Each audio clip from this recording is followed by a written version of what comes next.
So what's happening now, do you know?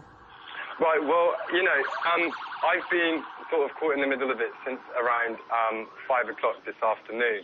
And before you know, everything started to kick off, what actually ignited everything is a young female had approached the police standing line, and she was set up on by police with their batons. What do you mean by set up? Sorry to interrupt you. What do you mean by set upon?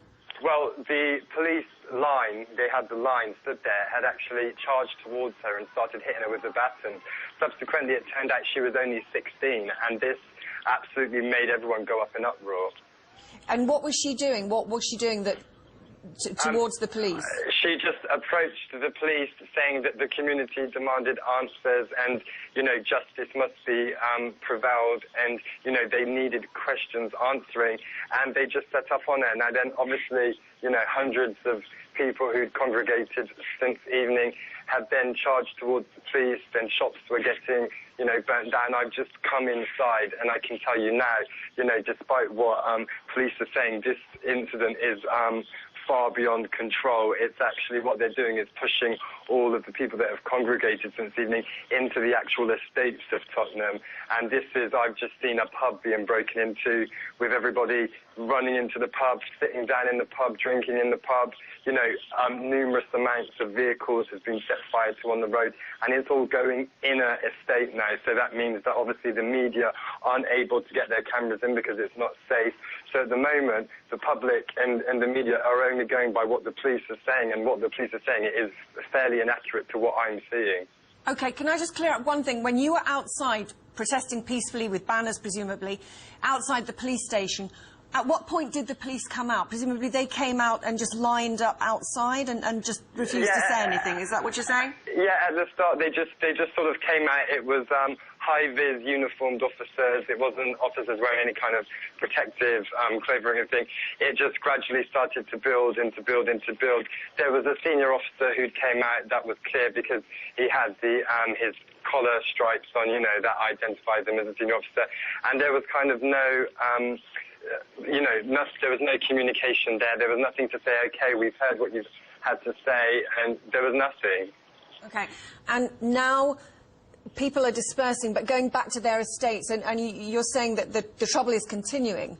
Yeah, I mean, for those who don't know Tottenham is very much built up of estates. You know, at the moment it's going north towards Northumberland Park, and it's gone right into the estates there. I've just literally walked around from there, and it's absolutely chaotic. You know, every road you pass, there's something happening. There's a car burning. There's, you know, a premises being broken into. You know, there's people who can't get home. They can't pass the cordons that the police have set up. It's absolutely mayhem out there. This is not the scenes that you'd expect to see in London on a Saturday evening. And are these just local people that are caught up in this? Well, from what I'm hearing, you know, people are coming as far as from South London. Obviously, you know, when an incident like this happens, it draws in lots of people who have no sort of right to be protesting or don't know, you know, what it's even about. But they come because obviously there's opportunities, you know, to loot. You know, I just had a gentleman stop me and ask me, you know, where's all the alcohol coming from, because a supermarket has been broken into and everybody's freeloading alcohol. You know, there's cars out there and all that kind of stuff, you know, putting in the goods, microwaves, that kind of stuff. So it's absolutely chaos. And I don't see this dying down. I just see this as the start of something that's probably going to go on over the next few days. So you're implying almost that it's building up because people are coming from other areas of London. How are they getting information about this? Well, I'm sure everybody's tuning into the media. I'm sure people are making phone calls. You know, people who have family outside of the area are probably telling family. There's also people who are obviously coming to the area to make sure that their family and friends are okay, because obviously a lot of people are worried if they have people living in the area.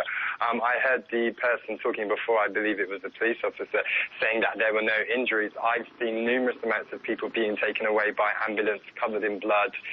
There was one point where a young female was set up on, and she was getting her head literally kicked in the middle of the road, and police had to go in and drag her out. So the report that there are no injuries, I find quite hard to believe, because I've seen more than probably around 10 people covered in blood tonight, and they seem to just be people who've been caught up in the protest and don't actually know what's happening or why it's happening. What would it take for the situation to calm down now? Well, at the moment, I think it's past that. I think, as the night goes on, I think people will obviously just get tired, because, people's energy, they've been out since 5 o'clock in the evening, and that's a long period of time. So I think gradually people will start to retreat back to their homes and stuff. But at the same time, the damage that's being done to the community, to all the business premises, this is going to take a long time to get over.